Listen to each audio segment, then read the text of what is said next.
mga kapatid, regarding sa ang kanyang tatalakayin po about Arminianism, rejected the truth. Diba? So, sounds familiar, no? Ano naalala nyo dito? Abandon truth. Na-abandon na ng author. Okay. So, tawagin na po natin si Pastor Jeremy.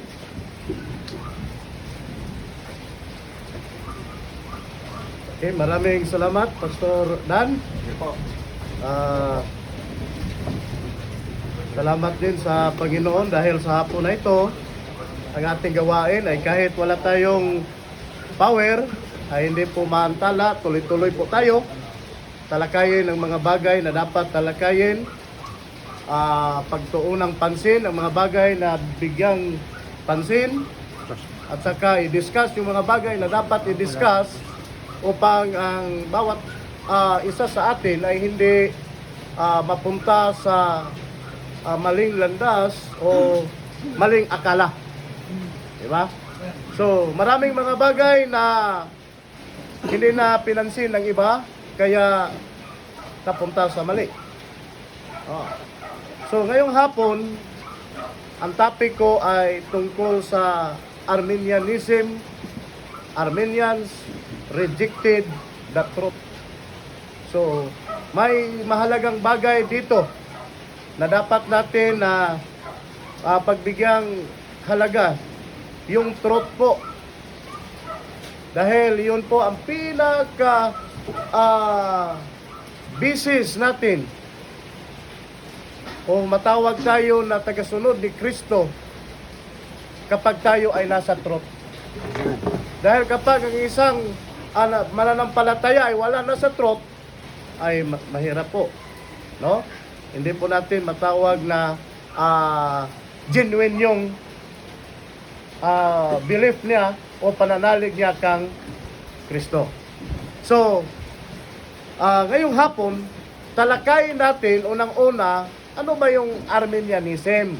No? So, balik-aral tayo. Alam na natin to, pero mas maganda malaman natin muli at sa mga hindi pa nakakaalam at sa hindi pa nila sigurado yung tunay na meaning, tunay na tawag nito, kahulugan ng isang Arminian. Malaman niya ngayon. So, diba, Pastor? Okay.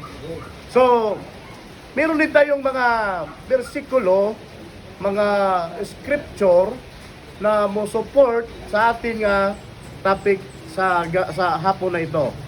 So, unang-una, gusto kong pagbigyang pansin, unang-una, ano ba ang Arminianism? Sino ba yung nag-ano nito, nag-i-elaborate?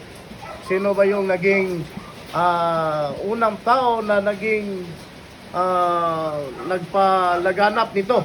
No? At saka bakit ito nakilala o tinawag na Arminianism? Unang-una, Arminianism was elaborated by James Arminius. Right. So, who is James Arminius? A Dutch theologian, nabubuhay sa noong 1560 hanggang 1609. So, isa po siyang professor sa isang universidad sa South Holland, sa Leiden. No? So, yan po si James Arminius na nakaakibat sa kanya yung Arminianism. No? Isa po siyang professor. Now, ano ang Arminianism? Ito, Arminianism is any system of doctrine that conditions the saving purpose of God on the acts or merits of men. So what is Arminianism? Lahat ng sistema, lahat ng paraan na tinuturo na ang kaligtasan ng isang tao ay namimirit ng tao ay Arminianismo po yun. So, ang purpose the saving purpose of God, kinuha ng tao, tao na yung naging author, tao na yung naging dahilan sa kaligtasan, tao na yung nag-e-effort para maligtas yung tao, essentially, matatawag po natin yan na Arminianism. No? So, what is the spirit of Arminianism? Arminianism is the spirit of modernism. Oh, ito yung ngayon. Ito yung laganap ngayon. Sa moderno natin nga panahon. So ano yung system of Arminianism? No? Una, modernism, it is a system of rationalism. What is rationalism? No? Palaging gusto niya na irason, siya yung magrarason, separate or hindi base sa scripture. Oh. So, makes reason instead of divine revelation the standard of truth. Oh. Once ang isang tao ay hindi na siya magre-rely sa revelation, doon na siya sa kanyang reason, isa din yang bahagi o isa din matawag din natin yan na isang Arminianism. So, now, anong ginagawa nila? So, Arminianism interpret scripture not according to the obvious meaning, but according to the decision of their infinite reason. So, ang mangyari, wala na. Sila na yung magrarason, no? Hindi na nila binibase kung ano ba ang sinasabi sa scripture. So, Arminianism is the slickest lie. Ito yung pinakatoso. Ito yung ginamit ni Satan, mga kapatid. Ito yung pinakamasamang kaparaanan ni Satan na kanyang ginawa. According to my research, Arminianism is the slickest lie the devil has ever invented in all his age-long opposition to God. Ito yung pinaka. So meaning, once ang isang tao ay nasa Arminianismo na kaparaanan, ay kung si Satan yung author ng Arminianismo, meaning under talaga sila. Satan. May Satan. Amen. Right. So, anong ginagawa? Man is the main power in Arminianism. It exalts man and insults God. Bakit evil yung Arminianism? Because Arminianism, it exalts God, man, and insults God. Bakit? Dahil walang magagawa ang Diyos kapag hindi magko-cooperate ang isang tao para siya ay maligtas. So ano makita natin yan? Para bang Panginoon is impotent, walang kakayahan kapag hindi ako magdesisyon, hindi ko siya i-receive, i-accept as my personal Savior. So walang magagawa ang Diyos. Ako yung tagapagligtas. Decision ko ang makapagligtas. Ako yung dahilan ginamit ng Diyos para ikaw ay maligtas. It exalts man, and the result insults God. Bakit evil? Dahil binaligtad yung idea ng Panginoon sa kaligtasan ng isang tao. Once binaligtad na yung truth, wala na talaga. isang insulto yan sa ating soberano na Diyos. Ah. So, bakit nasabi ko kanina na slickest lie that devil has ever invented? Because in Genesis, chapter 3 pa lang, no? In creation time, kunti pa lang ang tao. Si Adan pa lang at saka si Eva, no? Makita natin anong ginawa ni Satan. Bakit nahulog yung tao? Balik tayo sa Genesis. Chapter 3 po tayo. And verse 5.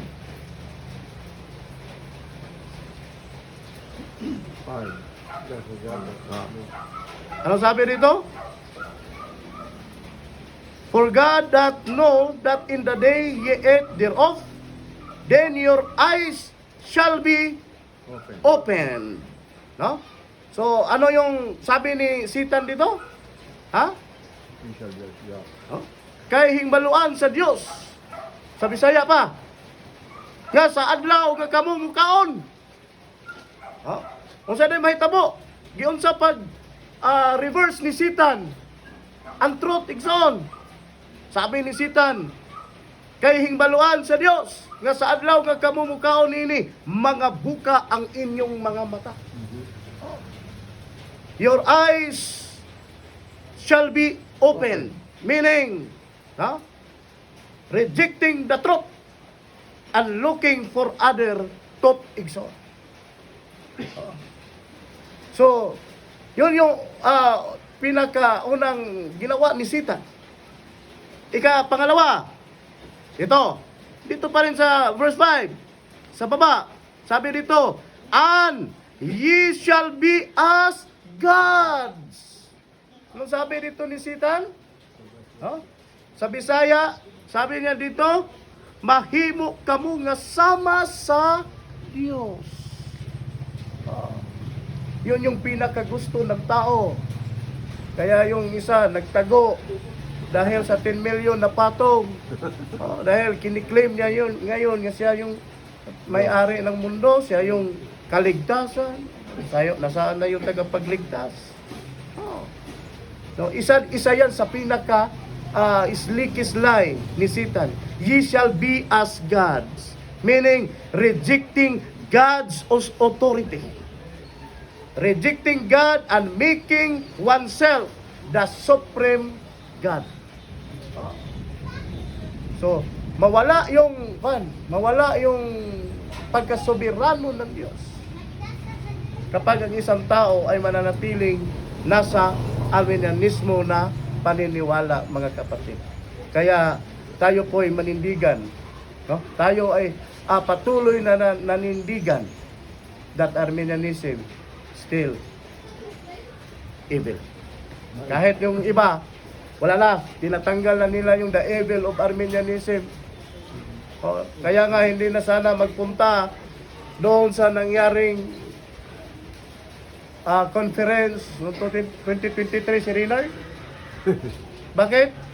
Dahil doon sa invitation, doon sa program, hindi na niya nakita yung the evil of Arminianism. Tawag siya sa akin, hindi na lang ako pupunta, Pastor. So bakit naman, Brother Renard? Dahil hindi na evil pala ang Arminianism. Pupunta ka na lang. Kita tayo, fellowship tayo, usap tayo. Kaya nga, napunta siya doon.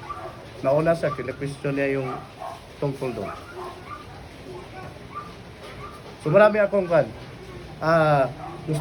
marami din akong i-clear sa hapong ito tungkol po sa amin.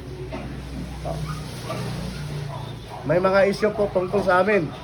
Yung mga nakikinig, nakaantabay, nagmumonitor sa amin, gusto kong malaman ninyo sa hapong ito ano ang katotohanan. Right. Gusto kong malaman ninyo bakit kami ay tumitindig sa katotohanan. Hindi po totoo na kami ay nandito sa Luzon dahil po sa support. Hindi yan totoo. Hindi nyo lang kami binigyan ng pagkakataon na i-explain yung sarili namin. Oh. Yung sinabi kanina ni Brad John na accusation sa amin na kailangan mag-sovereign grace muna ang isang tao bago ma-save. Hindi pa yung totoo. Wala pa yung katotohanan. Hanggang ngayon, alam namin, hindi pa yan natapos. Issue pa rin yan nadala doon sa mga misyon. Kaya gusto niyo malaman yung katotohanan, magtanong kayo sa amin, huwag kayong one-sided. Pwede niyo kaming imbitahan. Hindi kami kalaban. May kinukurik kami dahil gusto namin matama ang mali. No? Hindi namin yung kinukurik dahil gusto namin nga pag malaki yung anong level yung knowledge meron kami. Kundi gusto namin na malaman ninyo kung ano yung nalaman din namin. Maraming mga bagay na kami ay nalalaman ng iba, hindi na nila binigyang pansin. Tulad na lang ng sinabi kanina. Pwede ba ang isang manggagawa ay hindi isi-send ng isang church? Pwede ba ang pastor na lang yung mag-send? Ang ganda ng message ni Bro Melcho. Hindi pwede. Kailangan siya ay send po. Okay. Hindi pwede na basta-basta na lang kang i-assign doon sa area. Isa din yan. Marami pang issue na dapat namin na i-clarify, pero hindi yon ang pinaka-purpose bakit ako ay nandito sa harapan sa hapon na ito. So, sabi rin sa amin, na yung taga Luzon daw, doon sila na namimingwit. Saan kayo namimingwit? Dapat doon sa dagat? Hindi doon sa aquarium. No. Hindi po kami biningwit sa taga Luzon. Kami po ang lumapit sa taga Luzon. Oh, 'yon po ang katotohanan. Correct. Oh. Hindi po kami lumapit doon dahil din sa support. Correct. Oh. Wala pong ganyan na rason bakit nangyari ang mga bagay-bagay na ito. So, now, balik tayo. What is an Arminian? No. Kanina, what is an Arminianism? Now, this point, who is an Arminian? What is an Arminian? Ito, mahalaga din ito. Number 1, it is a person who embraces, holds, believes in, sympathizes with the doctrine of Arminianism. Halimbawa, hanggang ngayon, ini-embrace mo yung doctrine ng Arminian. What if, pastor, ginamit ng Panginoon na ang pagtanggap ay yun yung paraan sa pagligtas? Meaning, ini-embrace pa rin nila. Hindi pa rin naka-move on doon sa Arminianism. So, paano natin malaman yung isang tao ay Arminian? No? Number 1, embraces, holds, and believes in. Naniwala na maraming ligtas doon sa Arminian. Wala naman kami problema. Ako, wala akong problema kung maligtas yan. Ang problema, kung na yung ligtas ay nanatiling Arminian. Dahil sigurado ako, once ang isang tao ay totoong ligtas, kukunin yan ng Panginoon. Hindi yan mananatiling Arminian habang buhay. Correct. Hindi, walang angel ang Panginoon na sasalubong doon saan daw yun? Sa seashore of heaven. Anong gagawin ng angel doon? Tagalog nun, Brad Roy? Babatukan.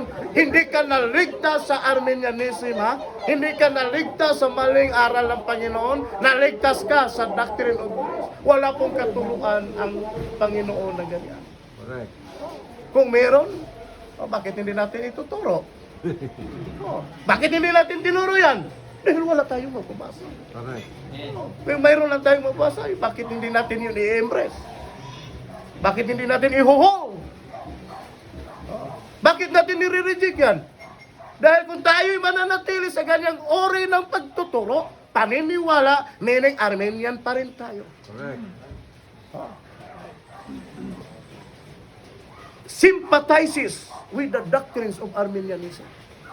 Mas mahal pa yung mga Armenian kaysa mga taong tumatayo sa katotohanan. Uh-huh. May ganyang bang ugali ang mga tunay na ligtas? Wala. Iwan ko. Baka ngayon mayroon na. Sila. Now, ang topic ko, how Armenian reject the truth. Uh-huh. How? Paano nila ni-reject ang truth?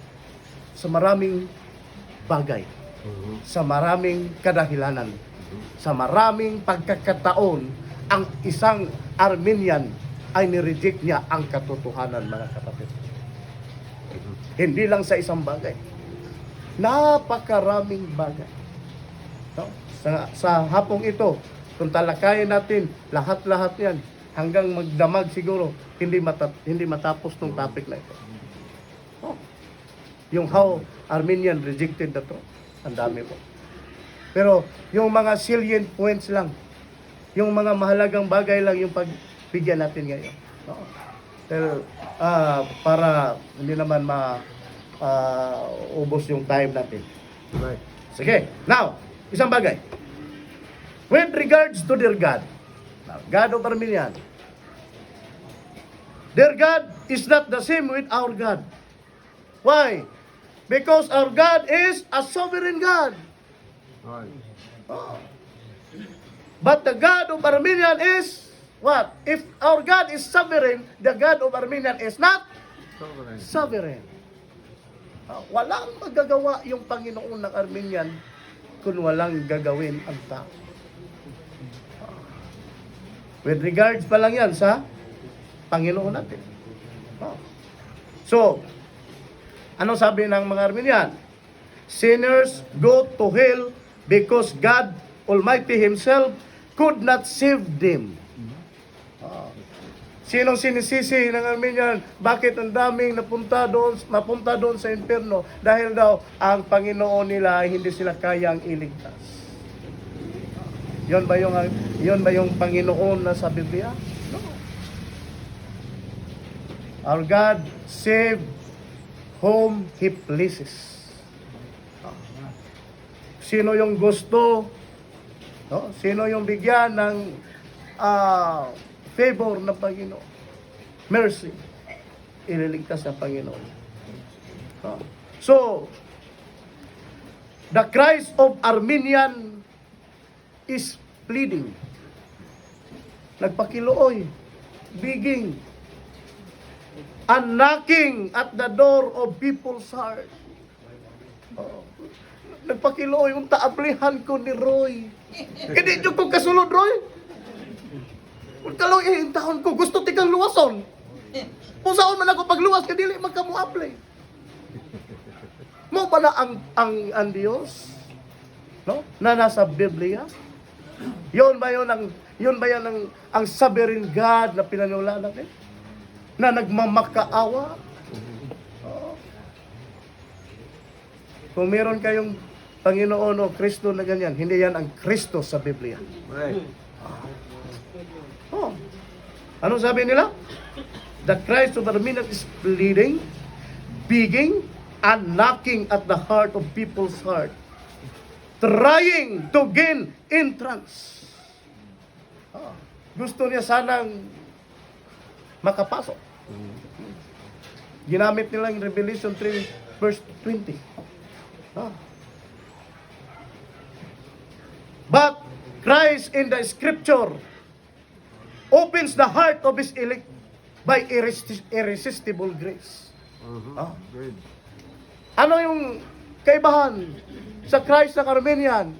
The Christ of Armenian is begging, knocking, pleading, but the Christ of the scripture is what? Opens the heart of His elect by the irresistible grace.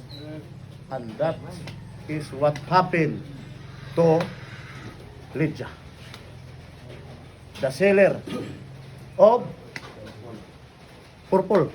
Purple, no? Oh, nakinig sa mensahe. Oh, inopen ng Panginoon.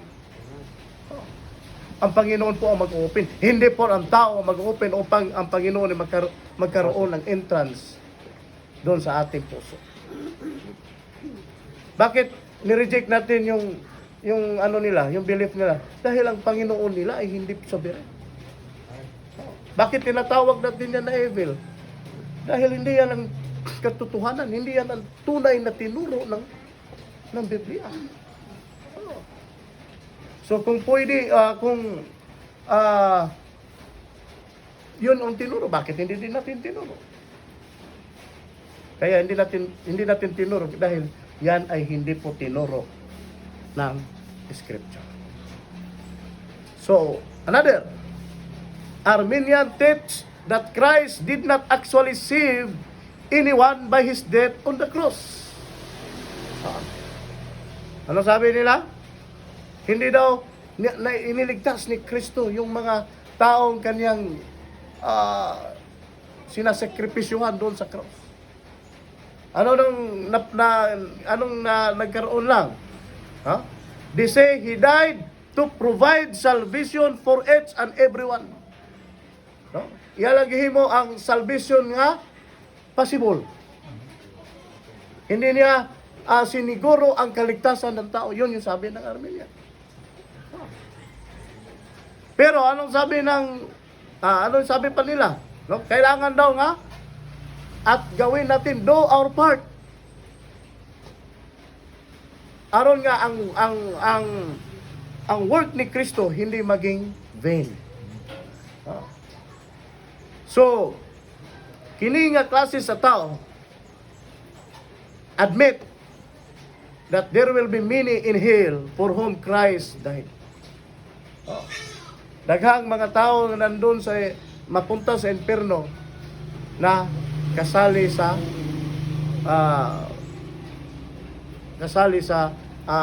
kaning sakripisyo ni Kristo. Para sa kanila, si Kristo ay isang failure dahil maraming hindi siya naligtas.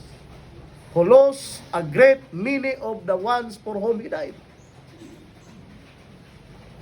This is terrible and it is simply not true. Bakit? Sabi ng Biblia tungkol kang Kristo. Anong sabi ng Biblia? Christ did not lose even one for whom He died. Oh. Wala kahit isang mawawala. Hindi totoo maraming ang mapunta sa impyerno na si Kristo ay nagpapakamatay sa kanila. Napunta pa rin sa impyerno. Hindi po yan totoo. Yun yung sabi ng John chapter 6 verses 38 to 39. May anhi siya sa kalibutan. Sa paghimo sa kabubuton sa iyang amahan. Unsay kabubuton sa iyang amahan? Sa Bisaya niya, kasabot Tagalog nito? Hindi no? Bro, pasensya na yun, Brad. Sige na, Unsay kabubuton sa amahan sa pagpadala sa iyang anak? Nadili siya kawad-an bisag usa. Yun po ang Kristo natin. Wala sa mianhi sa paghimo sa iyang kaugalingon na katuyuan, kundi sa paghimo sa purpose sa amahan na nagpadala kaniya. At yung purpose na yun na walang kahit isang mawawala. Isa pa, Arminian says, we can repent and believe whenever we so choose.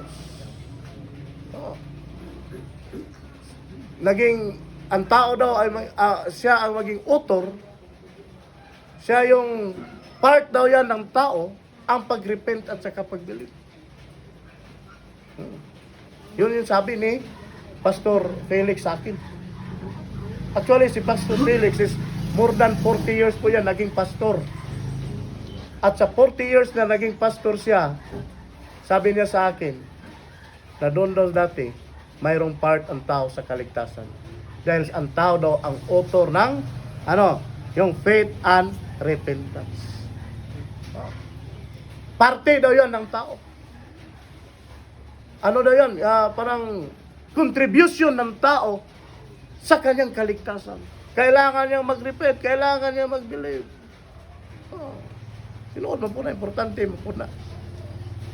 Pero, this story mistakenly teaches man as the author of repentance and faith and not God. So kung ganun po, it is a direct contradiction to the following verses. Ano pong mga verses? Acts chapter 5 verse 31. No? Ano sabi dito sa Acts 5:31?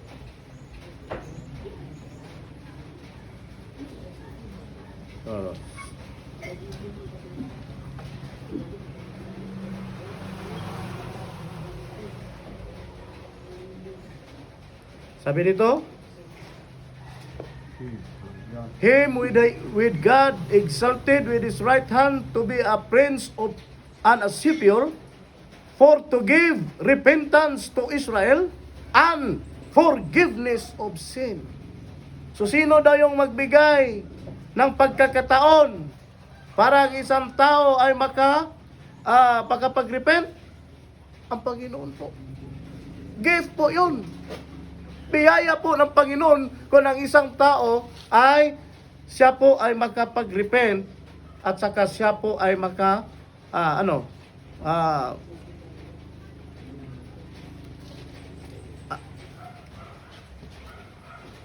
wala ko. Makapag-repent and to ask forgiveness of his sins po. Hindi po yan yung original galing sa tao. Kung ang isang tao po ay makapag-repent and believe, dahil po yan sa biyaya ng Panginoon. Maraming bersikulo. Pwede din nating mabasa dyan sa ikaduhang Timoteo, 2 Timothy 2:25, Ephesians 2 verses 8 and 9, 1 Corinthians chapter 3 verse 5. Kung basahin natin yan, ang mga bersikulo na akong gihatag, nagsasabi na ang faith at saka repentance, gift po yan ng Panginoon sa kanyang mga elect. So, ato ta sa next. Ano ang kaibahan ng ating katuruan sa mga Armenians? May pagkakaiba ba o pareho lang yung katuruan natin? Mayroon ba tayong pinag-iba o walang pinag-iba? Bakit hindi tayo pwede na makisama o hindi tayo pwede na makipag-fellowship doon sa Armenian? Pwede ba tayo makapag-fellowship? Yung bang katuruan ng Armenian is same lang din sa ating katuruan? Now, ano yung turo ng Sovereign Grace? Sovereign Grace. Ito.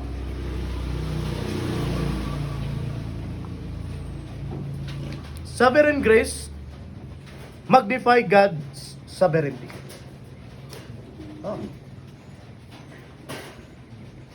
Wala tayong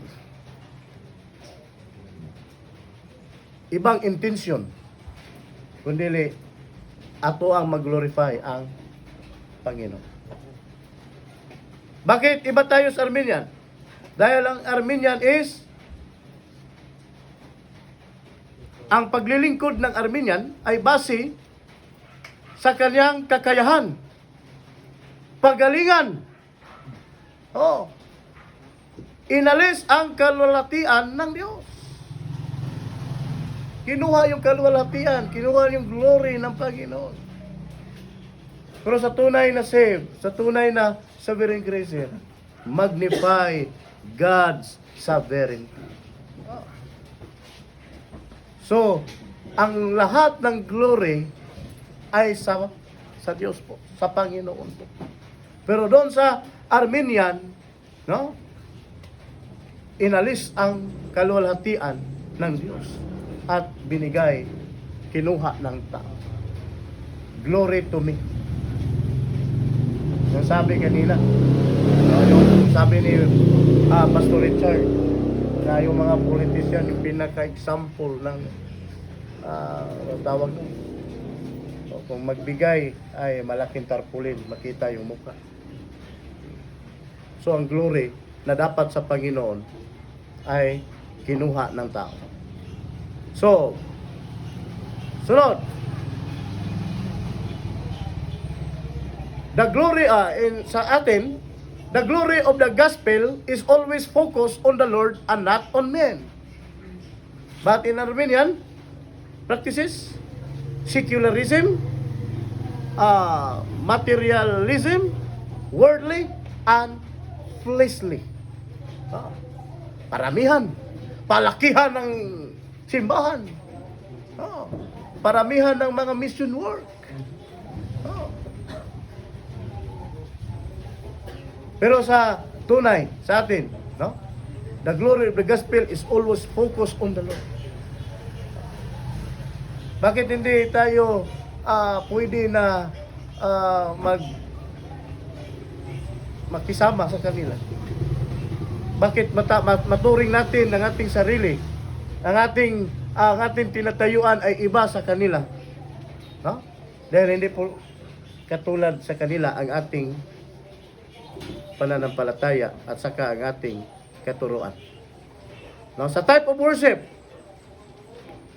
so sa atin, in spirit and in truth. Sa Armenian, music or praise and worship are the main things, mga kapatid. Yung preacher na magpipreach ng yung mahaba, ay sabi nila, hindi na maiimbitahang muli. May time limit yan. Anong sabi ng kaibigan ko na pastor? Ang pastor na magmensahe ng mahaba ay hindi na maimbitahang muli. Bakit? Dahil yung praise and worship is the main thing doon sa Armenian.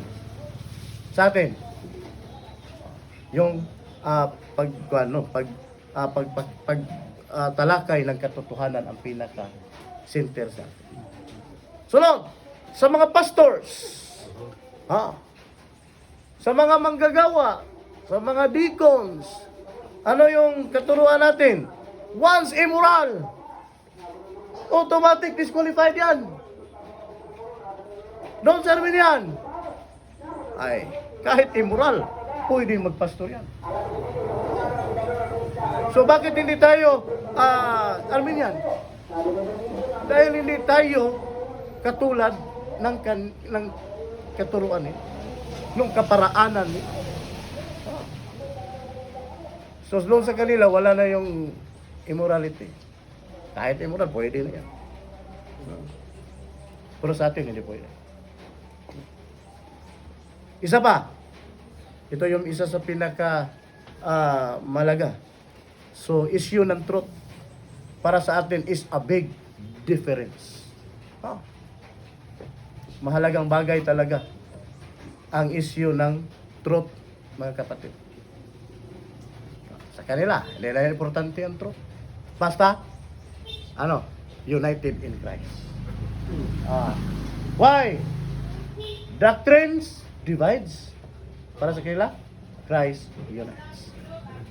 Hindi na importante yung doctrine, no? Importante mayroon tayong pananalig kang Kristo.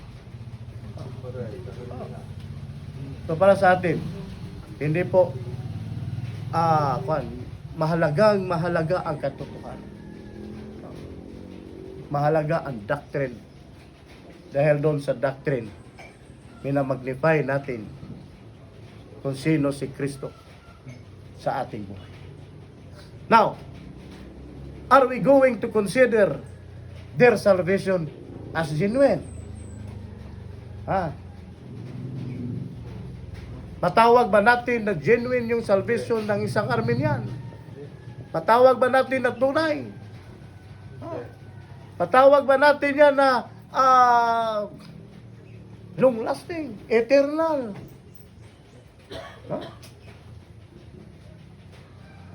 Tingnan natin ang mga mahalagang bagay dito. Unang-una, bakit hindi natin mag-consider na genuine ang salvation ng Armenian? Unang-una, because there is no Armenian Christian.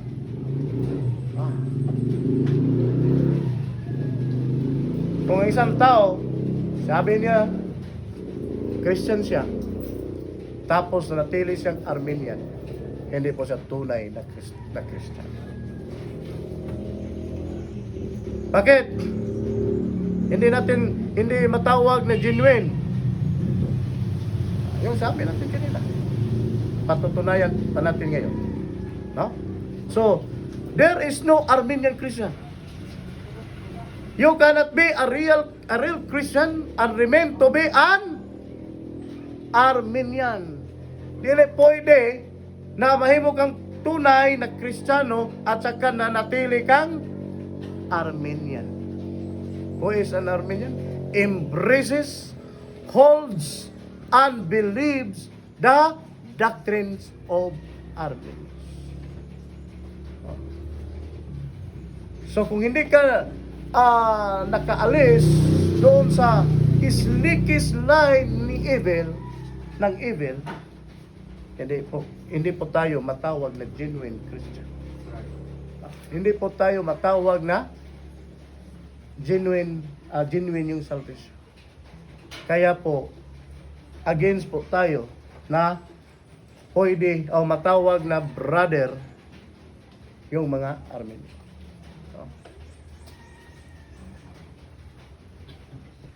At saka, yung stand po namin ni Bro Reynard, no? Dati, nung kami pa lang dito, ano yung stand namin? Walang save na manatiling Armenian. Kukunin talaga yan ng Panginoon. So kung isang tao ay manatili sa Armenian, kaya nga, sabi ko sa kanya, may nagtanong sa akin, kung namatay ako nung nasa Armenian ako, hindi ba ako ligtas? Hindi po. Kaya nga hindi ka pinatay ng Panginoon, kinuha ka ng Panginoon, dahil hindi ka pwede maligtas doon.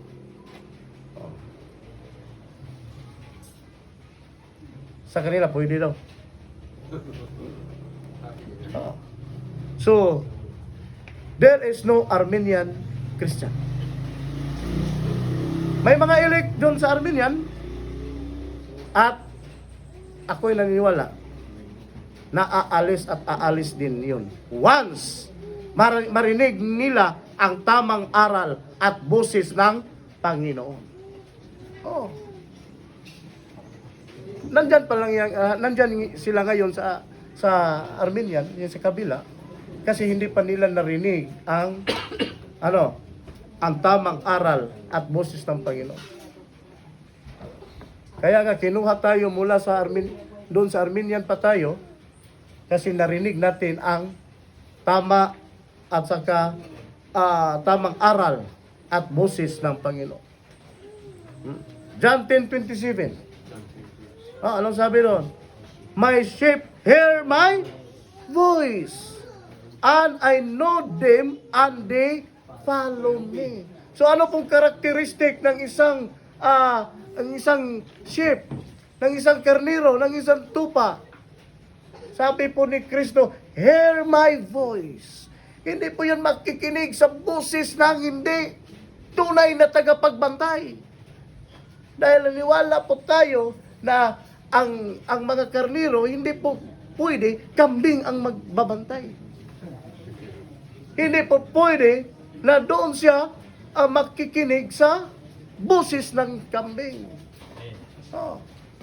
Hindi din pwede na ang mga kambing doon siya mag-i-stay sa mga karnero.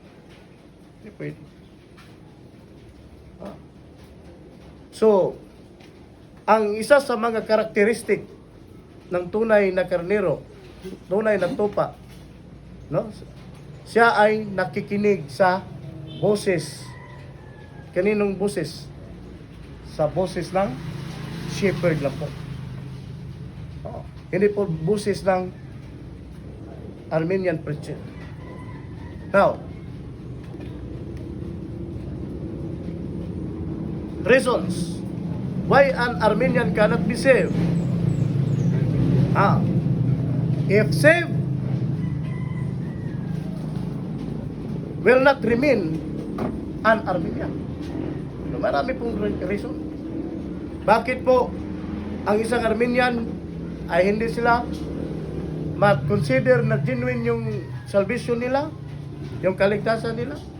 At saka kung saved man sila, hindi po sila manatiling Armenian. Marami pong mga rason. Number one, because the gospel of Armenian is considered as another gospel. Hindi po tunay na gospel. Hindi dahil nagtuturo tungkol sa death, burial, and resurrection. Ano na yan? Gospel na yan. Sabi ni Brad Roy, according to the scripture po dapat. So, hindi lahat ng gospel is considered nga true gospel. The gospel of Armenian is considered as another gospel. Galatians chapter 1 verse 6. Basahin natin. Galatians.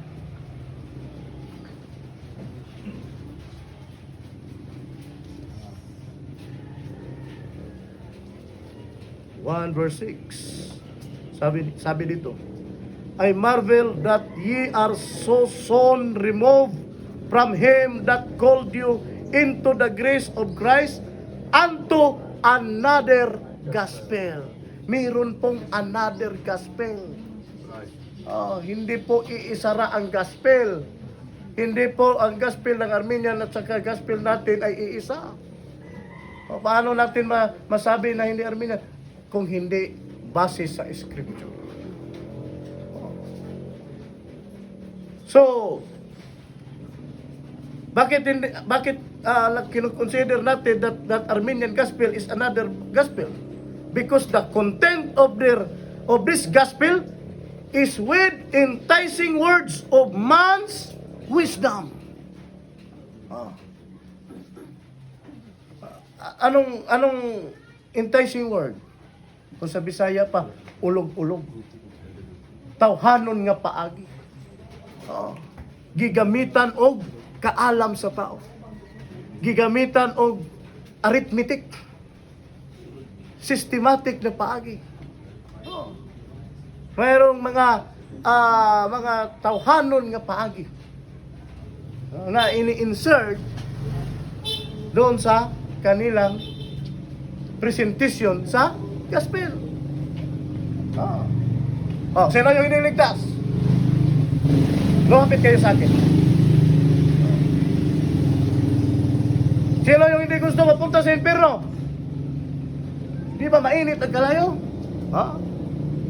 Na-try mo na ba, Brad John, mapasok sa usang kabaga? Di ba init? Kung sa pag-aang impyerno. Dahil takot ang tao sa kalayo, lalo na takot siya sa impyerno. Mag-receive po siya. Ang tanong, tatanggap po siya sa offer ng pastor. Ang tanong, yun mo ba ay tama? No? Ang tunay po ay kusang tumatanggap, hindi po pinatatanggap. So kung ang ginawa ng isang tao ay pinatanggap niya. Ginawa, sinabihan niya ng mga enticing words para ma-capture niya ang interest ng tao. Hindi po yan matawag natin na true gospel. Another gospel. What if, Pastor? Kung yung pagtanggap niya, yung paraan na yan ng Panginoon, ay, problema na niyo yan. Oh. Walang what if sa Bible. Oh, walang what if. Tara, basahin natin yung 1 Corinthians chapter 2 verse 4.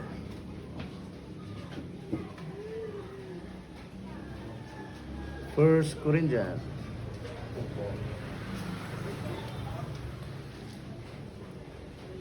Dito na ako sa cellphone kasi yung Bible hindi na ako mabasa. Dilim na. Sabi dito, and my speech and my preaching was not with enticing words of man's wisdom, but in demonstration of the Spirit and of power. Sa Bisaya, pati ninduta, para sa mga Bisaya, og ang akong pulong, og ang akong pagwali, according to Apostle Paul, wala sa mga madanihong pulong. Yung pagdani sa tao. Dili yun anak ang gospel po. No? Not with enticing words of man's wisdom, but in demonstration of the power, demonstration of the Spirit and of power, kundili sa pagpadayag sa Espiritu o sa gahom. So kung mayroong dinagdag ang isang tao doon sa gospel, para ang isang tao ay maniniwala, hindi na po yan matawag na true gospel. Another gospel. At yan po ang ginawa ng mga Armenians. Isang versikulo, 1 Corinthians pa rin, 1 verse 17. Sabi dito, for Christ sent me not to baptize, but to preach the gospel, not with wisdom of words, lest the cross of Christ should be made of none effect. Sabi ni Pablo, kaya ako wala pagsuguan ni Kristo sa pagbautismo, kundili sa pagwali sa mayong balita, dili sa maalamon nga pulong. Kalang maalamon na pulong yung mga tawhanon na pamamaraan. So, dili sa maalamon nga pulong, aron dili mawalay pulos ang cross ni Kristo. Pero anong ginawa ng mga Armenian? No? Dinagdagan. Tatakotin para maniwala at mag-receive.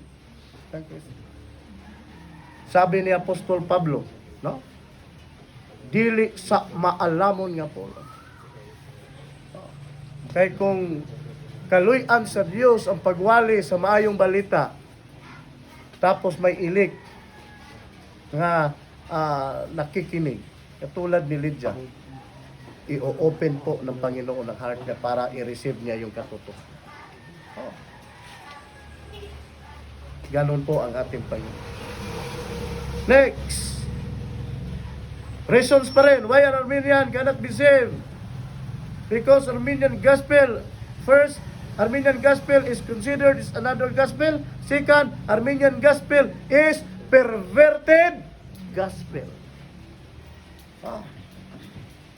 Balik tayo sa Galatian pa rin. 1 verses 7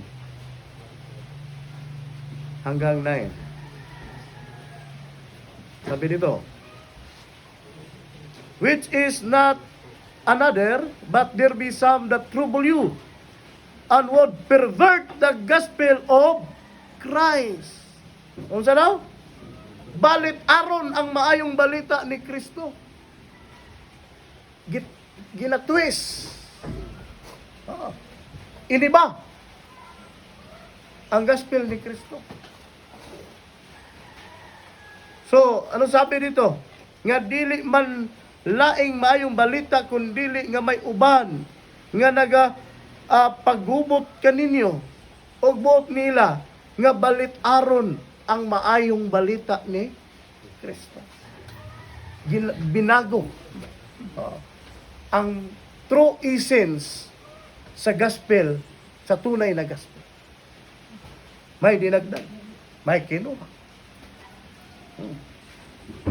Maybe, sumala sa among giingon kaniadto, giingon ko man usab karon, kung may tao nga magawali kaninyo og maayong balita nga lahi kaysa nadawat ninyo, ipatunglo siya. So nganong why an Armenian cannot be saved? Because their gospel is perverted gospel. No? So, there is no truth. Kung may truth man, half truth. Hindi talaga tunay. Armenian reject, despises, and repudiates the doctrine of grace. Anong ginawa nila? Ni-reject nila ang doctrine of grace. Na ako sa amin, kailangan daw nga mag-chulip muna. Maniwala daw muna sa chulip bago maligtas ang isang tao. The acronym familiarized by John Calvin. Chulip. Pero sa atin po, sa atin mga kapatid, no? Doctrine of grace po yan. Doctrine of Christ. So, the Armenian reject. Bakit? Dahil sa Armenian, hindi sila naniwala na ang tao ay total depraved. Para sa kanila, may spark of life pa. Kaya makareceive pa sila. Ano yan, Brother Lord? Makaandar pa. Hindi pa totally drain ang battery. Ano sabi ng Biblia? Ephesians 2 verse 1. Ano daw tayo? Dead in trespasses and sin. Sabi nun, dead po, hindi kayo may sakit lamang. Para sa kanila, makita natin, bakit makareceive pa? Dahil may life pa. Pero ang sabi ng Biblia, no, tayo po ay total. Whole po yan. Hindi po part lang ng tao ang may problema. Kadua, ni-reject nila yung unconditional election. Para sa kanila, ang pag-elect daw ng Panginoon is conditional daw yun. So, sukwahi sa pulong sa Diyos. Ikatulo, under sa doctrine of grace, na ni-reject, dinispise ng mga Armenian, is yung limited atonement. Para sa kanila, unlimited po. Lahat ay, may pagkakataon. Lahat ay, si Kristo ay nagpakamatay sa lahat para sa kanila. Hindi lang nagawa ni Kristo masave dahil hindi sila nagko-cooperate. Pero sa atin, si Kristo po ay nagpakamatay para sa kanyang mga ilik at saka ilik lang. Pangapat, irresistible grace. Para sa kanila, resistible po ang grace ng Panginoon. Pwede po ma-reject. Dahil hindi daw, sabi nila, hindi daw magligtas ang Panginoon against sa will ng tao. Totoo po yun.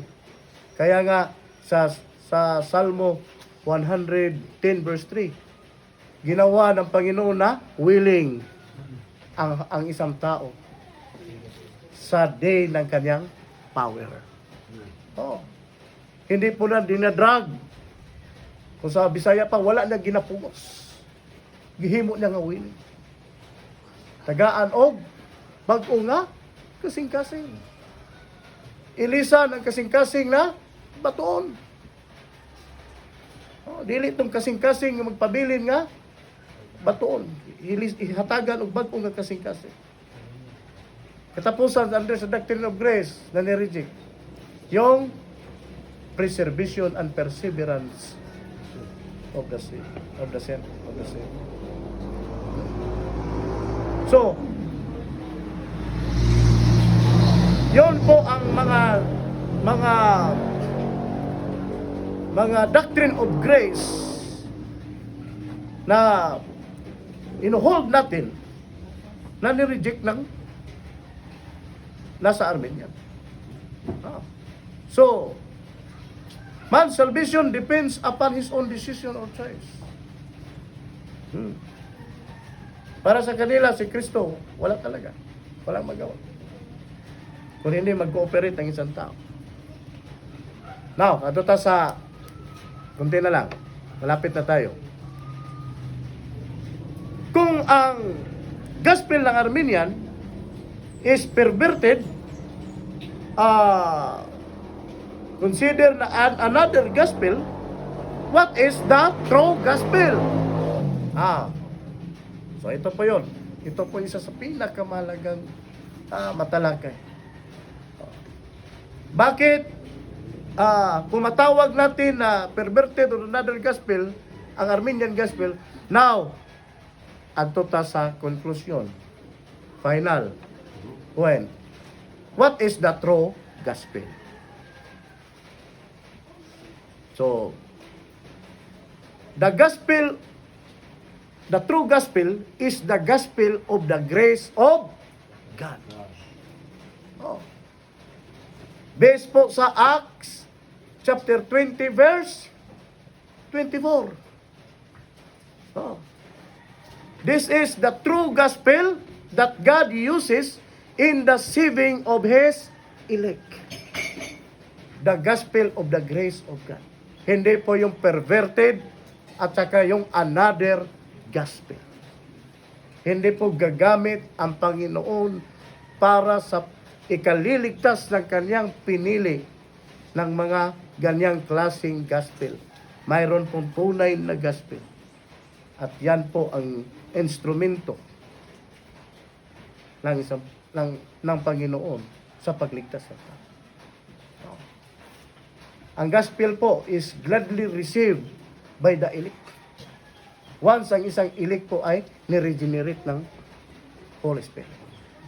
Once ang isang tao ay natili siyang patay, dead, ay para sa kanya, ang gospel walang silbi. Kaya ma-reject yung gospel. Pero kung magwo-work yung Holy Spirit, ang gospel po, gagamitin po ng Panginoon. At ang mga elect po ay i-receive niya yun gladly. Malipay siya. Romans chapter 1 verse 16. Sabi dito, alam na niyo to. Basahin natin para sa mga nakasubaybay. 1 verse 16. Sabi dito, for I am not ashamed of the gospel of Christ, for it is the power of God unto salvation to everyone that believeth, to the Jew first and also to the Greek. Kay dili ko ikaulaw ang maayong balita, kay kini mao ang gahom sa Dios alang sa kaluwasan sa tagsa-tagsa nga mutuo. Una sa tanan sa Dios, sa Hudiyo ug ingon man sa mga Christian. Power of God unto salvation.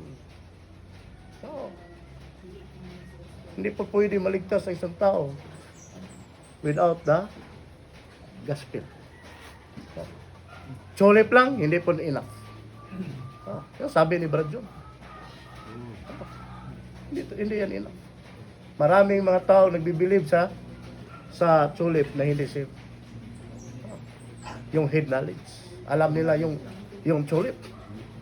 Pero hindi tunay na believers ni Kristo. So, Paul Gospel, Apostle Paul Gospel is not Armenian Gospel. Ang Gospel po na pinahayag ni Apostol Pablo ay hindi po Armenian Gospel. Tunay po na Gospel. Oo. Kaya kung same ang Gospel ng Armenian at saka ng true Gospel, yung Gospel natin, ay parang sinabi natin na Gospel ni Apostol Pablo is Armenian din. Oo. Hindi. Ang Gospel ni Apostol Pablo ay tunay po. Not Armenian. Not a perverted gospel. Not another gospel. 2 Thessalonians chapter 2.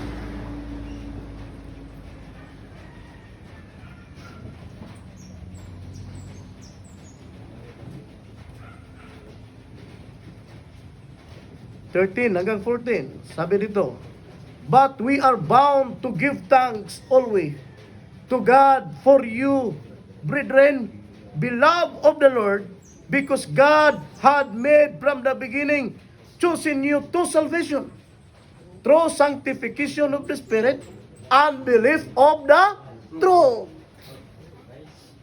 Nawala yung truth sa kanila. Hanggang lang sila saan sila? Susin. Si gospel. Hindi pwede na ano natin tong truth. The truth of election, the truth of feeling total depravity, the truth of irresistible grace. Hindi pwede na ma-irritate natin. No? Apan, sa Bisaya, apan kinahanglan kami gihapon magpasalamat sa Dios tungod kaninyo mga igsoon nga hinigugma sa Ginoo kay mga pinili kamo sa Dios. Sukad sa sinugdan ngadto sa kaluwasan tungod sa pagkabalaan sa espiritu ug pagtuo sa kamaturan. Nga niini iyang gitawag kamo pinaagi sa maayong balita. Anong sabi ni Apostol Paul dito? No? Whereunto he called you by our gospel to the obtaining of the glory of our Lord Jesus Christ, sa paghiagom sa himaya sa atong Ginoong Hesus Kristo. Hindi po Armenian gospel to. Ang gospel na pinoproclaim ni Apostle Paul. Now, is it possible? Pwede ba na maka-obtain ng salvation ng isang tao without the knowledge of truth? Kasi yung truth na sinabi dito ni Apostol Pablo sa iba, hindi na yan binigyang pansin, hindi na yan parang kinukonsider nila na mahalagang parte sa isang ligtas. Now, is it possible to obtain salvation without the knowledge of truth? Hindi, mayroon ng mga hindi aabot sa truth, no? Yun yung palagi nilang sinasabi sa atin. Yung example nila, yung kasabay ni Kristo, yung nasa sa cross. Bakit daw save na hindi naman umabot sa truth?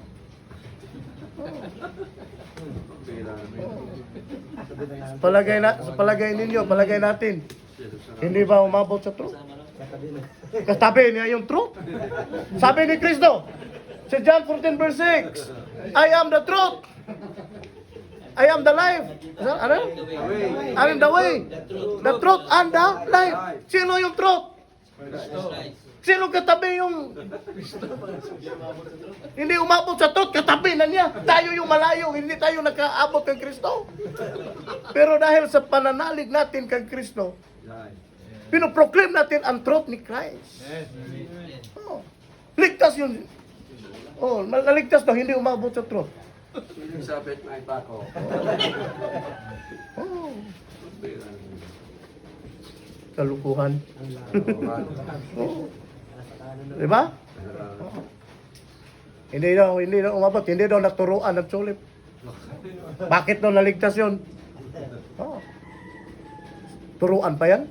Si Kristo na mismo ang nag-promise sa kanya na karon uban ka kanako sa paradise. Hindi po ako ang nagpa-promise, hindi po si Brad John ang nag-promise. Hindi po kung sino, si Kristo mismo. Siya yung buhay, siya yung katotohanan, at saka siya yung daan. Hindi po tayo. Ano yun, Brad John? Yung katabi ng Tip on the Cross. Oh. Full of grace. Full and of truth. grace and truth. Oh. John 1:14. Oh. Kalain mo yan? Oh. Sige, patuloy ako. Now, balik tayo. Is it possible to obtain salvation without the knowledge of truth? Impossible. It's a big no. Why? Because of these things.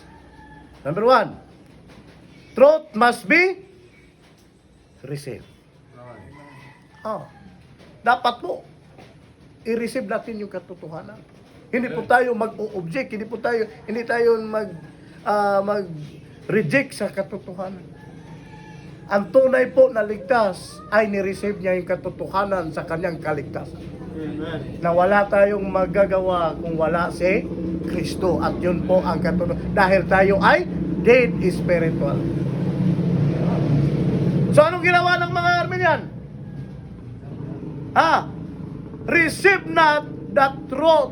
Mga kapatid. Oh. So bakit hindi natin ma-consider? Kasi ang sabi dito, truth must be received. But Armenian, receive not the truth. May mababasa ba tayo? Second Thessalonians chapter 2 verse 10. Basahin natin. 2 verse 10. Sabi dito, and with all deceivableness of unrighteousness in them that perish, because they receive not the love of truth, that they might be saved. Bakit hindi natin kinoconsider ang kanilang salvation? Because they love not the truth. Kaano ba kaimportante ang katotohanan? Importante. Kailangan yan ma-receive ng isang tunay na ligtas. Oh. Maliban na lang kung sa araw na yan, namamatay ka. Pero hindi ibig sabihin, namatay ka, hindi ka umabot sa katotohanan. Walang nakakasiguro na mapunta sa heaven na hindi nakasiguro sa katotohanan na si Kristo ang buhay. Ang daan. Lahat po, dadaan kang Kristo. Christ is the only gate to glory. There is no other way to get into heaven. Only the Lord Jesus Christ. Hindi po namin sinabi, hindi namin tinuro na kailangan mag-sovereign grace kayo. Hindi namin tinuro na kailangan mag-tulip believer muna kayo. Supportan to kang Brad John. Pangalawa, number 1, hindi lang dapat i-receive. Dapat ang isang tao ay mag-believe sa truth. Kailangan mo yan? Yes. Basahin natin. Second Thessalonians pa rin. Chapter 2 verse 13.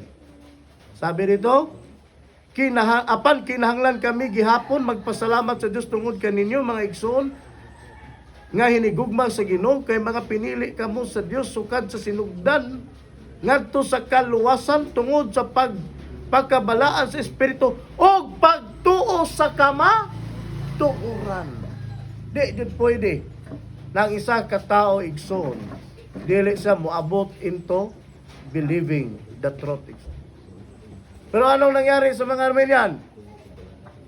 Ha? Ni-believe ba sila sa truth? Anong sabi ng Biblia? They believe not the truth. Saan mabasa? Verse 12. Sabi dito, aron mahukman silang tanan nga wala motuo sa kamatuoran, kundili gikahamutan nila ang pagkadili matarong.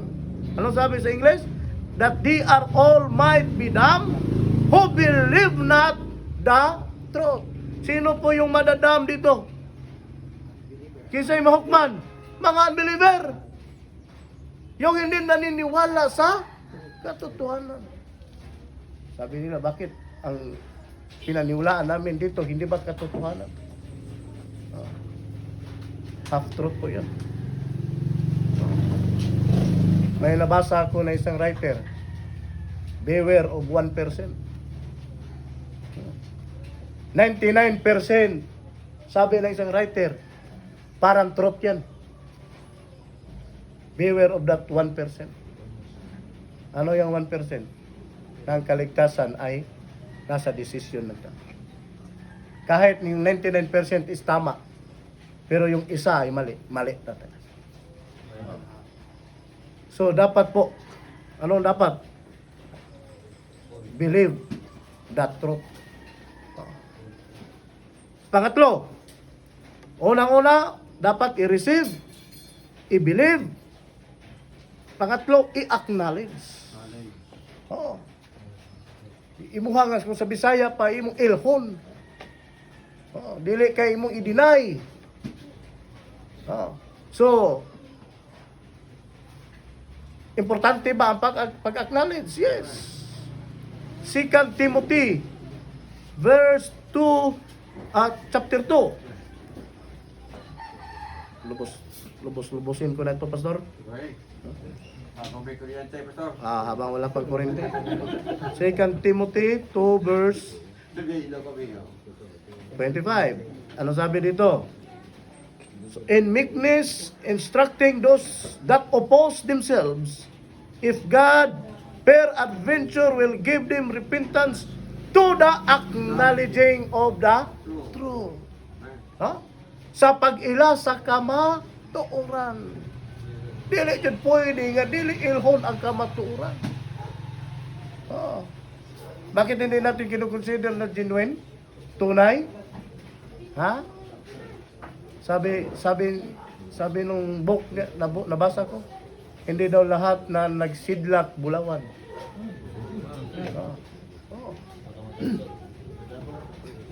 So, dapat ilhon jud ako ang kamatuoran, no?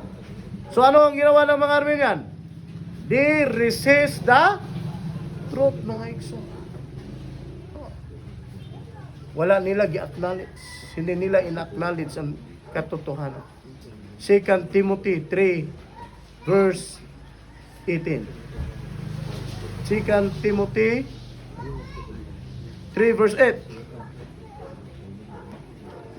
Yan rin, now as Jannes and Jambres withstood Moses, so do this also resist the truth. Sino yung nagre-resist ng truth? Kung sa amin pa, misukol sa kamaturan. Sino sila? Men of corrupt minds, reprobate concerning the faith. So, kinsa lang nagasukol sa kamaturan? Mga taong dunot o naghuna-huna, mga sinalikway mahatungod sa pagto. So, kung ang isang tao, hindi po niya ina-acknowledge ang truth, anong tawag sa Biblia? Hindi po ako nagsabi. Hindi po tayo nagsabi. Kundi si Apostol Pablo po nagsabi. Ano sabi ni Apostol Pablo? Reprobates concerning the truth, the faith. Worthless. Ano yan, Bro Jojo? Rejected. Worthless. Worthless. Once ang isang tao ay nagre-reject, worthless. Last. Number 1, receive. Second, believe. Third, acknowledge. Number 4, obey the truth. Mag-o-obey talaga. Hindi pwede na, hindi natin i-obey yung truth. No? So, ano nangyari sa mga Armenian? Never able to come to the knowledge of truth. Paano nila i-obey? Na hindi sila umaabot sa saan? Not able to come to the knowledge of truth. 2 Timothy chapter 3 verse 7. 2 Timothy 3 verse 7. Ever learning and never able to come to the knowledge of truth. Nga gihapon na nagton. Naga-learn, naga-study, naga-effort.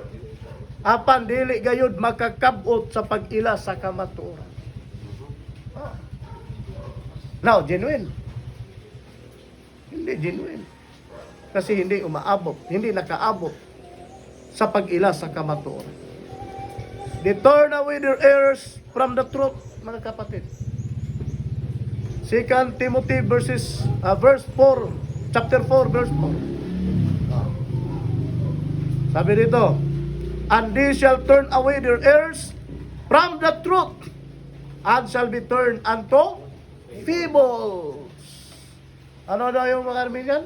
Ang sabi dito, dapat i-obey ang truth. Ang Armenian, they turn away their errors from the truth. Hindi yan makikinig kung sabihan mo yan ng katotohanan. Yun po ang katotohanan. Sabihan mo yan ng katotohanan. Wala talaga. They turn away their errors from the truth.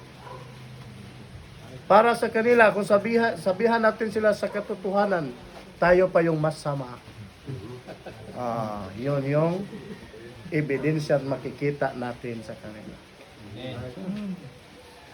Try to proclaim the truth sa kanila. Kayo ang masama. Tayo ang masama. Anong klaseng attitude yan? Attitude ba yan ng real Christian? Yung mga genuine nga saved? Hindi. Once ang isang tao ay sabihan ng katotohanan, hindi po yan magagalit. Kundi maging happy po siya. Dahil kinukurik yung pagkakamali. Hindi po yan magagalit sa tao na nagsabi sa katotohanan. Kung dapat siya may kagalitan yung sarili niya na hindi napunta sa katotohanan. Hindi po tayo dapat nagkalabanin yung katotohanan. Now, Armenian salvation is not genuine because Armenian strongly refuses to acknowledge the truth, the doctrine of grace. Now, what is the advice?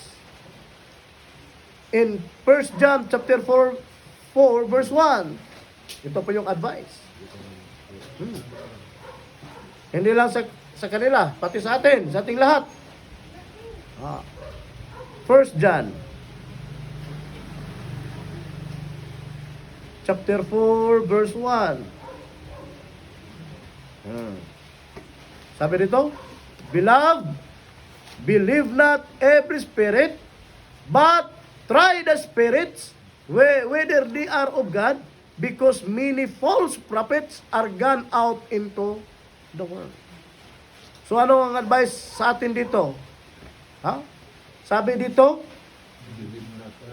believe not every spirits. Try the spirits. So to taste anything that we want to be siguraduhin natin kung tayo nasa katotohanan ba.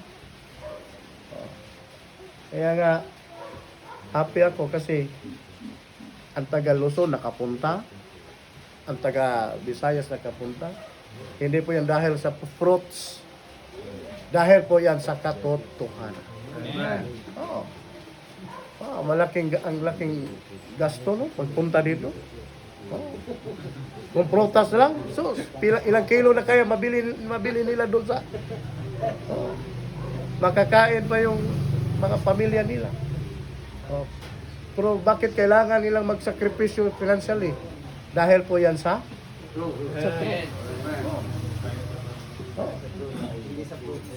Hindi sa fruits. Sa truth po. No? So, how to taste? No? Use the principle of 2 Timothy chapter 4 verse 3. No? Ano yan? Basahin natin. 2 Timothy chapter 4 verse 3. Kundi na lang, ha? 2 Timothy.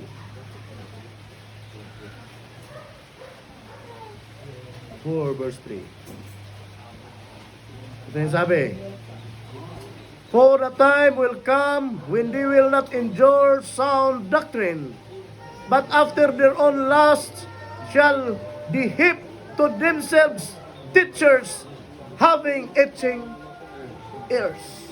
Kung sa Bisaya pa, kay moabot ang panahon nga dili sila mulahutay sa maayong pagtulunan, kundili nga sa may mga dalunggan nga kikatlan, magatigom sila sa ilang kaugalingon ug mga magtutudlo uyon sa ilang mga kailibgon. Dili sila ganahan sa pagpaminaw sa kaba. So once sa isang tao ay ayaw po niya sa katotohanan, anong sabi dito? Questionable po ang kaniyang kaligtasan. Hindi siya willing sa pag-enjoy sa katotohanan. Lastly, saving faith is given only to the elect of God. Kaya hindi natin matawag nito, mapugos ang mga tao sa pag-believe kung ano yung pinaniwalaan natin. Dahil ang saving faith po is given only to the elect of God. Once sa isang tao, hindi po elect unto salvation. Hindi po siya mapunta sa tunay na pananampalataya ng ating Panginoon Hesus. So, thank you, Brad John, sa suga. Kala lang. Yan, before ko mo end, no? Na ako isa ka butang, no? Nga, hapit na ko malimtan. Ako na lang ito bagon. Total, wala man po siya dire karon. Wala man rin si Papa. Sabi nila, yung ginawa daw ng taga Luzon. Anong ginawa ng Luzon? Dahil daw sa ginawa nilang panghilabot, pakialam dito sa Mindanao. Sabi nila, kahit ang pamilya nabungkag. Oh. Kaya naman, nagtuo sila ng pamilya nabungkag tungod sa inyo. Dahil sa amin. Oh, hindi po. Ano pong katotohanan? Ito. Sabi ng misis ko, dapat imuha ng tubagon. Kaya kung hindi mo na tubagon, nagtuo sila nga tama ang isyo. Oh, muna yung katotohanan. Hapit taon-ta mo sabay si Papa sa ako. Oh. Pero nga nagpabilin? Dahil sa support po. Oo, dahil po sa support. Eh kung hindi lang binigyan ng support, wala na yun. Oh, yun po ang totoo. Bakit wala siya ngayon dito? Dahil ayaw niya siguro mawala ang support. Yun po. Linawin ko so, yung support galing sa Luzon o galing sa kay kanino? Doon po sa sa Mother Church ni Papa. Papa. Sending Church. Okay. Kaya hindi po totoo na kami yung nag sa amin pa nag-apas, Nag- naghabol ng support. Support. Kahit walang support, kaya po namin. Amen. Kaya namin. Kung nakaya namin ng ilang taon na walang support, walang kahit isang pako na na-receive kami, kahit anong mga support, kaya namin yan ng ilang taon. Ngayon pa kaya? So hindi po totoo nga nabungkag ang among pamilya tungod sa Tagalog. Walay gihimo ang Tagaluson para maitabo ang nagka-split ang among pamilya. Wala nagawa ang Tagaluzon upang mawatak ang aming pamilya. Oo. Eh kung wala lang yung support, wala na sana yun. Sama-sama na sana. Oo. Sama-sama na natin ngayon. Oo, sama-sama na sana. Yun yung totoo. Yan po ang katotohanan. Bakit ko ito sinabi? Para malaman ng iba. Dahil akala nila kayo po ang dahilan kung bakit mayroong pamilya na nawasa. Hindi po. Wala po kayong kasalanan doon. Wala kayong kaugnayan doon. So kung mayroon bang dahilan, yun yung taong nagbigay ng support, manatili lang sa kanila. Yun yung. So, yun lang at maraming salamat. Magandang gabi.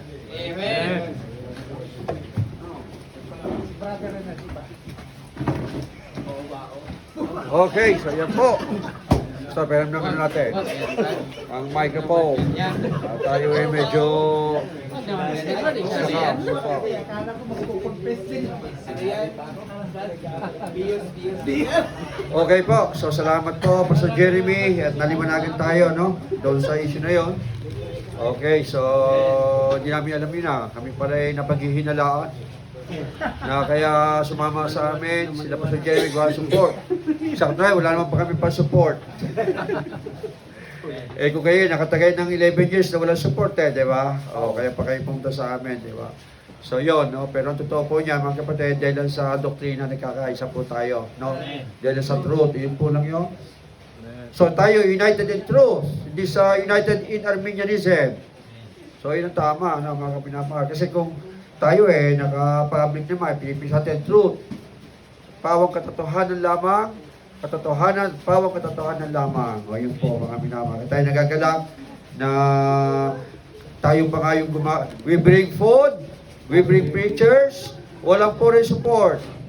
Hindi tayo nangingi sa Amerikano, mga minamahal, tulong-tulong lang po ang mga churches sa Luzon at dito sa Visayas na masuportahan ng gawain para sa Bible Conference. At kung meron pa hong bubuksan pa, willing na willing kami. Kaya sa bundok. Di ba? Para sabi ng iba, para ba't daw nag-conference sa bundok, hindi naman city. O, di ba? Ang mahalaga, mga minamahal, sa pupuntahan namin, merong lovers of truth, kahit kung konti. Willing namin puntahan. Yun po yun.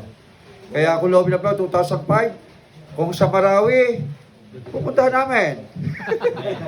Hindi ba sabi open door, mga minamahal, na willing na katulad pa sa Jeremy, na gusto magkaroon ng Bible Conference. So kami po ay gayon din po ang aming policy, no? Yung aming motto. Kami magdadala ng pagkain at magdadala ng mga preachers. Hindi tayo hihingi sa mga Amerikano. No registration fee. So yun ang mahalaga, mga minamahal. No? Okay, so yan, tayo natutuwa. So mamaya ating i-post na to.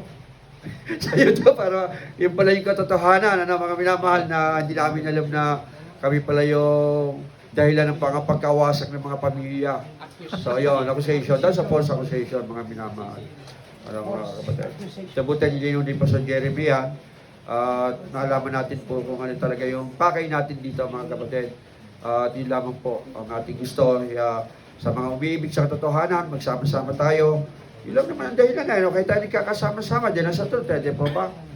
Kung hindi katotohanan, pupunta po ba kami dito? Hindi naman, mga kapatid.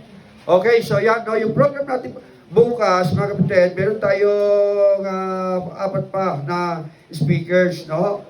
So yun, yung vision of the church, beware of the false prophets, the church, and doctrinal perpetuity. Tapos yung shall be is by someday. May apat pa. Dahil sa yung isang speaker natin ay nagka-problema, no? So, mauna muna yung beware the false prophets, number 1. Number 2, vision of the church. Kung meron malos, makalawa kayo, no? Na magkano. Okay, so yan po, yung schedule bukas. Tapos ngayon po, samantalahin natin, baka meron ho kayong gustong linawin doon sa mga speakers natin na naging tagapagsalita natin kanina, no? Doon sa mga topics na tinalakay regarding sa the sovereignty of God and human will, the doctrines of grace, the work of the Holy Spirit in salvation, the scriptural way of evangelism, head knowledge and internalized knowledge. Tapos yung last, yung Arminianism rejected the truth. Mga minamahal, baka meron po kayong question po rito. Ayan, no? Sabagay, bukas naman meron pa rin tayong open forum, no? After exam sa tanghali, mga minamahal. So kung ngayon naman meron na, kami willing naman yung mga ating mga speakers na sumagot. Ano po, sa mga katanungan. Okay, so meron po, sino po ang merong question? Mga kapatid. So siguro yung ating yung meron po ba kayong mga question regarding dito sa ating tinalakay para masagot po ng mga speakers natin. Ano po sa naging sa pagtalakay natin. Dito po tayo naman talagang anong sinasabi natin, wala tayong nililihim dito. Kaya nga meron tayong open forum. Pero lahat, ang aking policy po dyan, pag ako'y sumasagot sa QBS, yung aking Quarantine Bible Study, pag walang verse ang sagot, mali sagot. O diba? Kasi isang kinuha sagot, diba ba? Dapat lahat ng sagot po natin nasa scripture. Ganyan po yun. It is profitable for doctrine, for rebuke, for correction, for instruction. Kaya katulad natin, Bible. Yun po yung, kasi pag hindi gano'n, magugulo, di po ba? Kasi pag wala sa Bible, out na yun. Yun po yung ating dito, kasi sabi ng Panginoon, the entrance of thy word, give it light. Ano po mga kapatid? Okay, so yan. Baka meron po kayo, na gusto makatanungan. At kung tayo habang nagpe-finish din mamaya, may tanong kayo, lapitan lang yung mga nag-speaker natin, no? Kung medyo kayo ay medyo bantulot. Kasi medyo na parang nahihiya sa mga pagtanong. Willing na willing po kami na sagutin ang inyong mga katanungan. Good evening, Pastor. Okay. Pwede ba magtanong wala sa topic? Sige pa si Brother Renard. Sige po, Brother Renard. Go ahead. May profitable pa ba yun o may saysay pa ba yung magdasal tayo para sa ikaliligtas ng ating mga loved ones na hindi naman natin ma-influensyahan yung decree ng Panginoon kung sino ang iligtas? Okay po yun. Dito sa Romans 13:1, basahin ko po yung Romans chapter 13.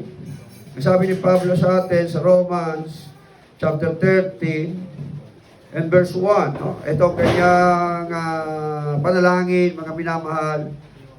I think ito nga ba yan? Yung sabi niya, yung tungkol doon sa, yung sabi niya, regarding sa 11:1, tama po ba yun? 10:1, ayan, brethren, Romans 10:1, brethren, my heart's desire and prayer to God for Israel is that they might be saved. So, valid pa yun mga kapatid. Kasi gusto naman natin, sabi dito, ang aking panalangin ay sa mga, sa bayang Israel na mga maligtas. O, ganyan din tayo sa ating family, sa ating mga loved ones, sa ating mga friends. Siyempre, ang ating panalangin, maligtas sila. No, sa Panginoon, siyempre, ang Panginoon naman yung nagliligtas, di po ba? Pag yun talagang nakatalaga at elect, maliligtas yun. Pero kung hindi, wala tayo, hindi natin mababago yung decree ng Panginoon doon, mga minamahal. Pero nananalangin tayo, hindi natin alam yun Kagaya dito ni Pablo, ayan ang kanyang prayer na maligtas ang bayang Israel. Di ba? Ayan, sa Romans chapter 10 and verse number 1. Okay ang valid yun? Hindi naman basta tuloy-tuloy tayo. Kaya sabi ng Panginoon, pray without ceasing. Di ba? Pray according to my will. Malay mo, will ng Panginoon na maligtas, elect pala yung ating pinag-pray. Di ba? Kasi pag hindi naman po talaga, nakatalaga na naman talaga sila sabi sa Revelation Sasamba sila sa Revelation chapter 13 and verse number 8. Ano sabi sa Revelation? chapter 13, and verse number 8, pag hindi po talaga elect, etong gagawin nila. Sabi dito, and all that dwell upon the earth shall worship Him whose names are not written in the book of life of the Lamb, slain from the foundation of the world. So pagka po wala doon sa book of life of the Lamb, ang pangalan, ay talagang sasama sila sa beast. Yun yung kanilang gagawin talaga, nakadestin talaga sila doon na mag-worship sa Antichrist, mga minamahal. Kaya yun, meron na talagang book of life of the Lamb before the foundation of the world. At nakalista na yung mga pangalan, kaya yung awit na there's a new name written down in glory, mali po yun, labag sa Bible. No, for sin faith yun, napag ikaw nanampaltaya, saka ka pala malilista.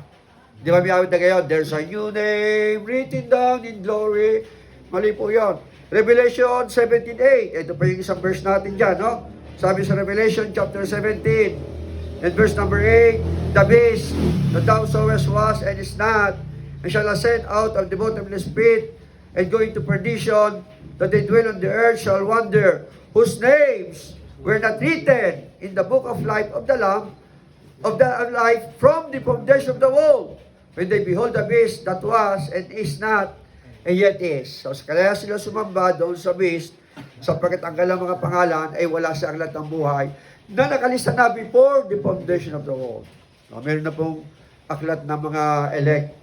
Ay wala, ay nasabi ng Bible, mga indiyatin po yan, pwedeng pasubalian, no, kasi nasa Biblia. Ngayon, ang tanong dyan, paano yung mga wala tayong magagawa doon. No, sovereignty ng Panginoon po yun. Pero pwede nang, yung mga taong hindi na pastor, hindi na nag-pray for their loved ones. Okay rin yun.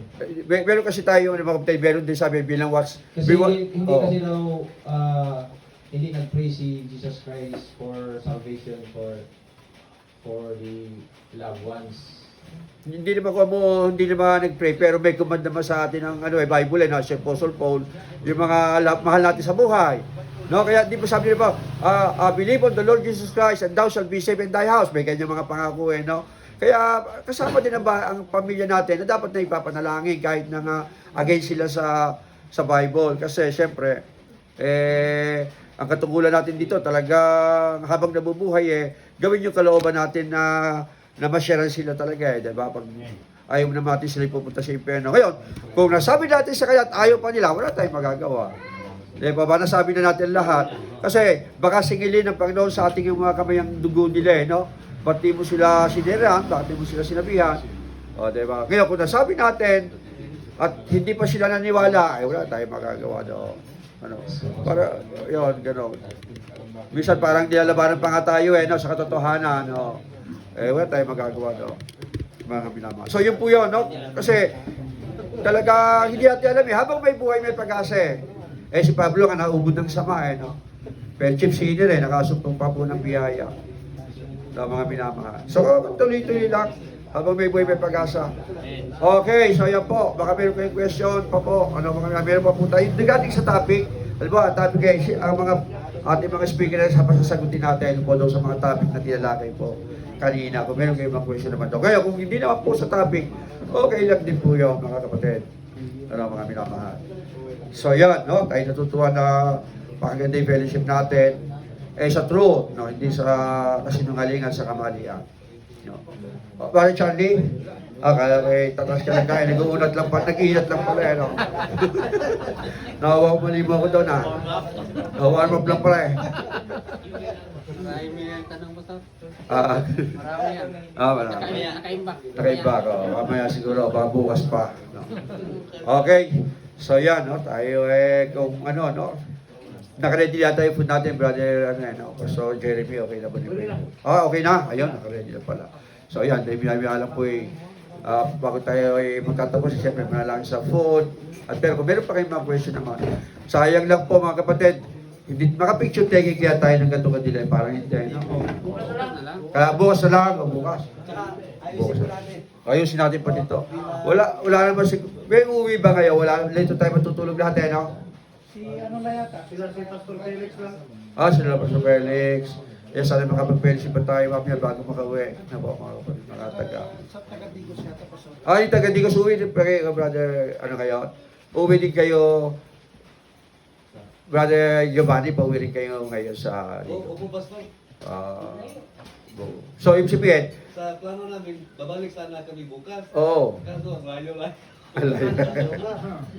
Ayun, okay. So, yun, sana ibabalik pa kayo bukas. Okay. Pero malayo lang no? Layo. May emergency gusto. Ha?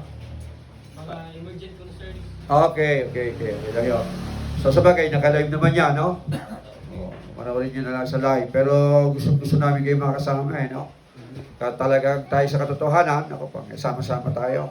Pag nauli si Tibuloy, siguro wala nang traffic. Ayun, ang daming tao doon sa airport, no?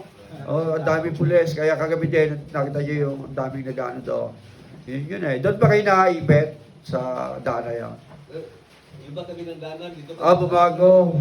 Mas lumayo lang, no? Pero congested, gihapon sa Ayun, kung yung mga taga-Digos ay naipit sila, no, dahil sa medyo problema dito sa Davao. Pero kapatid, kaya bukas baka hindi sila makabalik na. Ayaw kami naman. Pero mga kapilis pa natin ngayon, no? Mga taga-Digos. Okay, so yan, meron pa kayong question pa po? So kung wala na, di tayo kakain na, mga kapatid, at fellowship na lang. Tawagan si Brother Ian dito, parang nasa panalaki sa pagkain, Brad, ika? Bago kayo makauwi. Ayan. So, gusto namin kayong laging makasama sa katotohanan. Brother Ian, tika, tayo mag-pray. Let's pray for the food at saka sa fellowship natin. Bisaya. Okay. Oh, gihapon, Pastor ha. Okay. Sige, magampot ha. Amahan o Diyos, dalay ko sa nan, o buot. Ginoo, salamat ning pagayunan imong gihatag nga ni kanamo. Kami nakahisgot sa imong mga laglom nga kamaturan amahan. Nga naghatag kanimo og dakong himaya. Naghisgot sa imong gahom sa kaluwasan, diin ang imong mga pinili nga katawhan Ginoo. Nakasimba diha kanimo sa espiritu sa kamaturan. Among pagampo o Dios nga sa kanunay ikaw maghatag kanamo og kalipay. Bisan pa man sa among panagtigom karon, hinaot amahan balo namo ang mga importante nga mga impormasyon ug kamatuoran nga mo magamit amahan bisan sa pagsulti sa kadaghanan nga wala masayod sa imong kamatuoran.